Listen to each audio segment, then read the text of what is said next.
কারুন ডাক দিয়া বলে, রে মুসা, যাকাতের ওয়াজ করো, এবার তো তুমি বাঁচবা না। মুসা নবী বলেন, কি হইছে? কয়েকটা মহিলা আপনার বিরুদ্ধে আমাদের কাছে নালিশ করেছে, আপনি নাকি তার সতীত্ব হরণ করেছেন।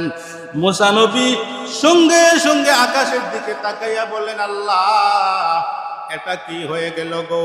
আমি তোমার বিধানের কথা বললাম, এবার আমার উপরে এত বড় মুসিবত আসলো, আমি কেমনে সহ্য করব? আল্লাহ বলেন, মুসা রে, চিন্তার কোনো কারণ নাই, মানুষের জবান নিয়ন্ত্রণ করি আমি আল্লাহ, তুমি শুধু ধৈর্য ধরো রে মুসা। ওই মহিলা কি কথা বলবে না বলবে, তার জবান নিয়ন্ত্রণ করি আমি আল্লাহ। মুসা আলাইহিস সালাতু ওয়াস সালামের যুগের কারুন, ওই কারুনের সম্পত্তি কি পরিমাণ ছিল জানেননি? হাদিসের মধ্যে নবী বলেন, বড় বড় 10-15টা উট।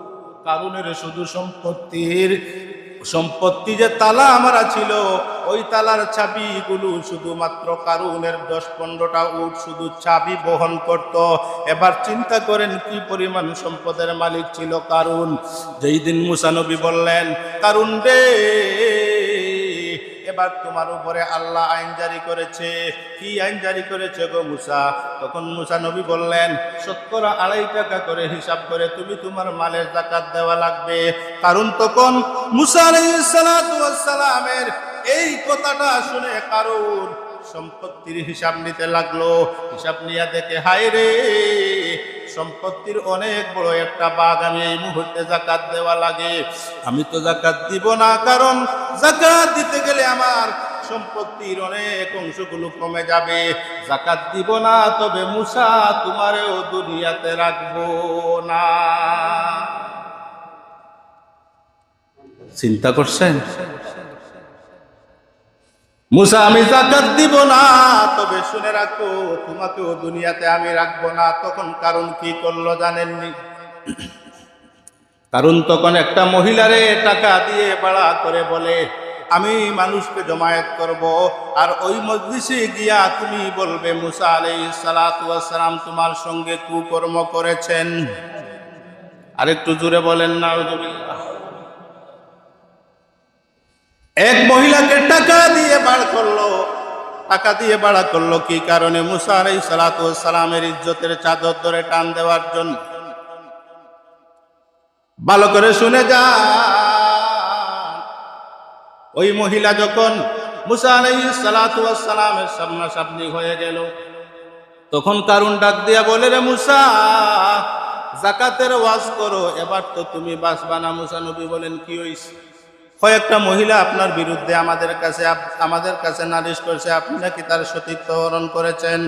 মুসা নবী সঙ্গে সঙ্গে আকাশের দিকে তাকাইয়া বলেন, আল্লাহ, এটা কি হয়ে গেল গো?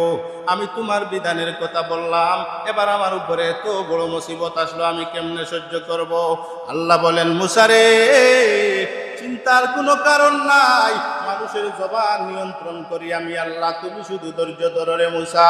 ওই মহিলা কি কথা বলবে না বলবে, তার জবান নিয়ন্ত্রণ করি আমি আল্লাহ। মহিলা মুসা আলাইহিস সালাতু ওয়াস সালামের সামনে গেছে, কারণ ফেরাউনের শিখাইয়া দেওয়া কথা তো হইব যে মুসা আমার সঙ্গে কুকর্ম করছেন। এখন মহিলা কথা কি হয় শুনেন। মহিলা মুসা আলাইহিস সালাতু ওয়াস সালামের চোখের সামনে দাঁড়িয়ে বলে, ফেরাউন আমারে টাকা দিয়া ভাড়া কইরা আনছে এই কথাটা হওয়ার লাইগা। আল্লাহ বাঁচাইছেন মুসার ইজ্জত। আপনারা জানেন, শুনেছেন, কারণ তার সম্পত্তি নিয়ে এখন পর্যন্ত মাটির নিচে যাইতে আছে, কিয়ামত পর্যন্ত যাইতে থাকবে। কিয়ামত পর্যন্ত শুধু মাটির নিচে সে আর তার সম্পদ সহ যাইতে হবে। যাকাত না দেওয়ার কারণে, এই শাস্তির কারণে না। যাকাত যদি সে সরাসরি বলতো, মুসা, আমি তোমার আল্লাহর ধার্যকৃত যাকাত আমি দিব না, তো আল্লাহ তারে অন্য শাস্তির ব্যবস্থা করতে পারতেন। কিন্তু আল্লাহ তাআলা তাৎক্ষণিকভাবে এমন একটা শাস্তি আপনার কারুনকে দিলেন যে কারুন সম্পত্তি সহ আজ পর্যন্ত মাটির নিচে যাইতে আছে।